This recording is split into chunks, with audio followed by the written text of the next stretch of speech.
Ang programang ito ay rated SPG. Striktong patnubay at gabay ng magulang ang kailangan. Maaaring may masiselang tema, lengguwahe, karahasan, sexual, horror o droga na hindi angkop sa mga bata. Agad naman dinaluhan nila agad itong si RJ. Dahil marami na nga dugo na nawala dito kay RJ dahil sa bubog na tumusok sa kanyang likod. At hindi nga magawa dito ni Lynette na tanggalin ang bubog dahil nga ay malalim nga ito. Agad naman sinabi dito ni RJ na nauuhaw daw siya. Kaya naman naghahanap itong si Lynette ng maiinom na tubig.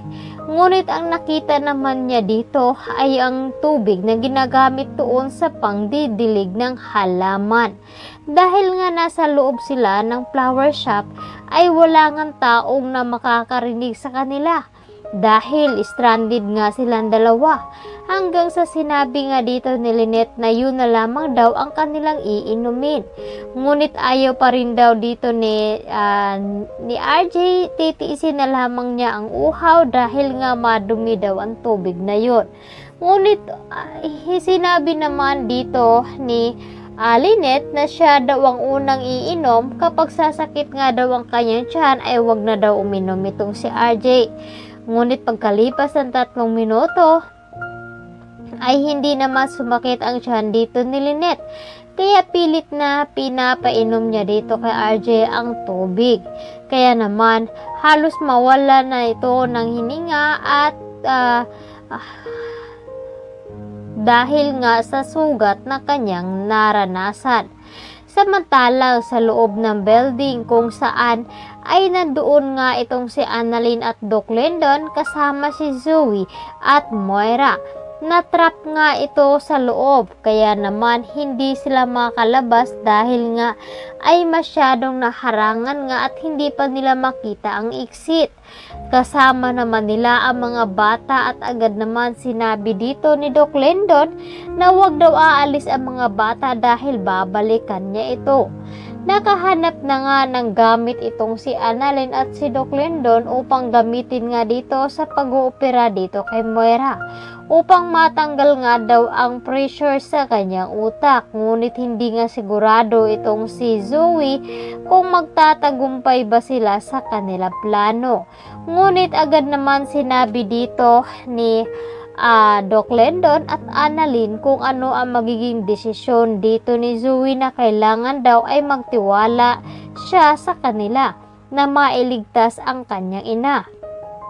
Kaya naman sinabi at pinakita dito na drill ang gagamitin upang dito kay Moira, ngunit nga hindi nga formado na papayag itong si Zoe dahil hindi daw tama ang procedure. At kinakabahan naman ito si Doc Lyndon. Agad na sinabi ni Doc Lyndon na si Annalyn dapat ang gagawa dahil nanginginig ang kanyang kamay. Tumanggi nga itong si Annalyn at sinabi niya na bakit siya na si Doc Lyndon naman ang senior. Mag-a-assist lamang daw ito, ngunit hindi nga kakayanin ni Doc Lyndon dahil ang kanyang kamay ay nanginginig. Kaya no choice nga itong si Annalyn kundi ay siya na nga ang gagawa. At dahil dito, kabado naman itong si Annalyn at baka ay hindi siya magtatagumpay sa pag-oopera dito kay Moira. Samantalang sa labas kung saan ay nandoon na dumating sila Harry, Regan at Miko na kasama. Nais naman nilang puntahan itong si Annalyn sa loob upang makita nila kung ligtas ba daw ito. Patuloy pa rin na umiyak itong si Aling Susan dahil nga sa paghahanap at labis ang kanyang pag-aalala dito kay Annalyn.